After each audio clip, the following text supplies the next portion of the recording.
This is proof. Proof of what I've been telling you guys for a long, long time. You see that? That's the Illuminati sacrificing a baby. You see who's front and center there? Wow. See that guy to the right? Well, I usually don't take Jim Ass very seriously, but, he's got evidence this time. Yeah. That's see, clearly a picture of the vigilant Christian at a baby sacrifice at a big Illuminati meeting. That is the vigilant Christian right there. Front and center, watching the baby get sacrificed. The vigilant. Oh, no. How come he's not the one stabbing the baby, man? Explain that, Mario. Explain why you're there with Bill Gates. And I'm pretty good at spotting when things have been shopped, but I see no indication that picture is anything less than 100% legit. Yeah.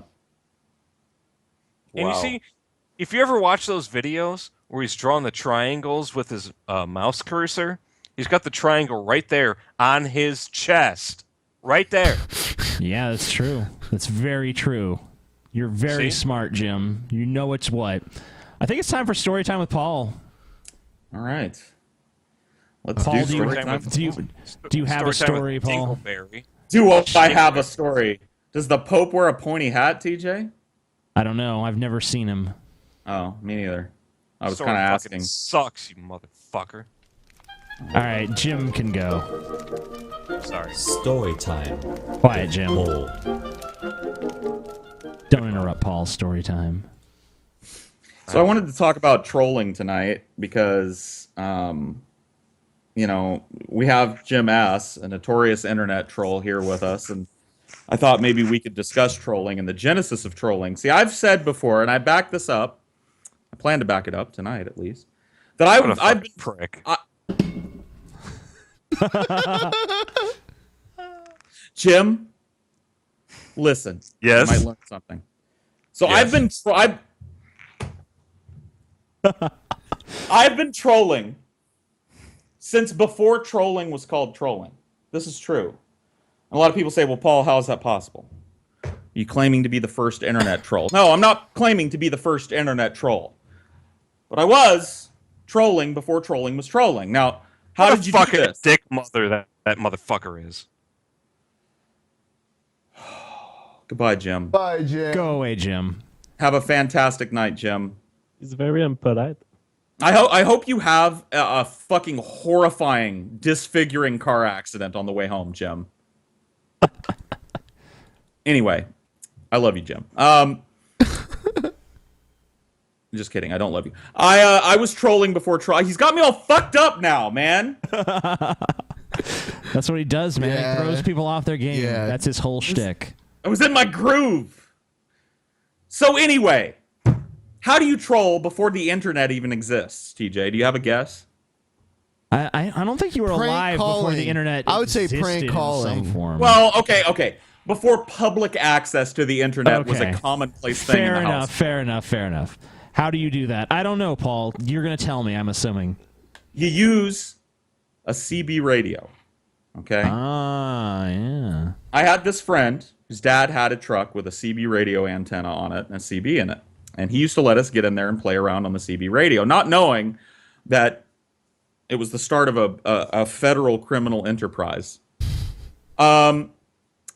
So we got on the radio and we used to just listen to people because it was funny to listen to the truckers because they would get salty with each other as they were driving through town, And we decided that we wanted to jump in on this, so we started keying up. Now at this point, we're both 10 or so, so we have these high-pitched, squeaky kind of voices, right? And we start keying up and going, "Hey, you're a faggot!" And then the truckers are, "Who is this? You need to get off. You need to get off your daddy's CB, boy." Yeah. CB radio. Dick. CB radios were the internet before the internet. You're totally They right. really were. They totally were. And it was just an endless supply of gullible idiots. So we got more and more boisterous as time went on. And we developed what's called your handle. Now, on the CB, everybody's got a handle, kind of like you do here on YouTube. TJ, you're the Amazing Atheist. I'm Paulsego, right? Back then, I was the Whiz Kid. Okay. Everybody in my little area knew me as the whiz kid, and I was found on the same channel every night trolling truckers as they came through. And I had supporters and detractors amongst the trucking community. There were people that thought I was really funny, and there were people that genuinely wanted to kill me, as I would come to find out. Um, so one night, my friend and I are fucking around on the CB, and this dude whose handle was Ghost Rider, we're fucking with him. We're like, you're a faggot, go suck a dick, queer, and he's like, I'm gonna find you, little motherfuckers. And we were like, whatever. We thought our anonymity was secure. See, the problem with CB radios is that they are a flat wave signal that can be measured by a little needle. Okay, and the higher the needle goes when somebody's talking, the closer they are. So if you have a lot of time, which this guy did, because we were on for hours, like 6 or 10 hours at a clip, just fucking on these truckers as they passed through. This guy took a break from his trucking and used his equipment to track us down. And he goes quiet for a while, and we continue fucking with truckers. He lets us continue to talk. And then all of a sudden, he keys up again, and his needle goes all the way to the end. And he's like, how's about the corner of 145 and Avenue 16, you little cocksucking sons of bitches? And we were like, holy fuck! He starts driving up and down the road with a spotlight hanging out the side, like a big fucking flashlight, just shining it all over the house. So we hit all the lights. This was years before the actual trouble happened, right? So this guy finally goes away, finally loses interest in killing a couple of young children that night, and goes home. John and I, my friend, we continue to fuck with truckers for years. I'm talking literally years. I was a teenager by the time I finally got in trouble. I was about 14 years old when I really got in trouble. And the way I got in trouble was this. There was this guy whose handle was Hightower. And I didn't know it at the time, but Hightower was a fucking psychopath. So one night I'm fucking on Hightower, and he's talking about his wife, right? And he's like, don't fucking, you say whatever you want about me, whiz kid, but don't talk about my wife. And I was like, I fucked your wife, Hightower. I fuck your wife every night, Hightower. She's a cunt, Hightower. And he was like, oh, you little motherfucker. And he goes away for a while. Well, of course, I keep talking shit to other people. And Hightower shows up at my house. Now, at this point, I was alone in the house. And this dude is parked out in front of my house. And I sat and I watched him through the slit of my little, window. I watched him eat fucking McDonald's and sit there and talk. Whiz kid, are you going to come out and get your fucking brains beaten in, you little faggot? And I just sat there the whole night and watched this guy. Didn't want to call the cops because I didn't want to get in trouble. Long story short, my mom got a phone call about 3 days later from the sheriff of our town. The actual sheriff, not his secretary or a deputy or whoever handles phone calls. The sheriff called my mother and said, excuse me, ma'am, are you aware of what your son gets up to on the CB radio? She's like, yeah, I hear him in there messing with his friends and stuff. He's like, it's actually a little more complicated than that. We're going to need your son and you to come down to the station, have a little chat with us. So my mom rounds me up and takes me to the sheriff's office.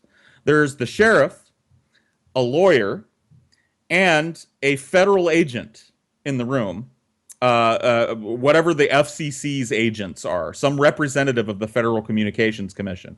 Apparently, I was in violation of a slew of broadcasting laws, starting with being too young to legally be on a CB radio, and ending with using massive amounts of profanity. They had me for making threats against people's children, wives. He was like, "You've made threats against people. We've been following your little CB career for a long time, Paul, and you've made threats against people. You have used profanity at least 1,000 times this month on publicly owned airwaves.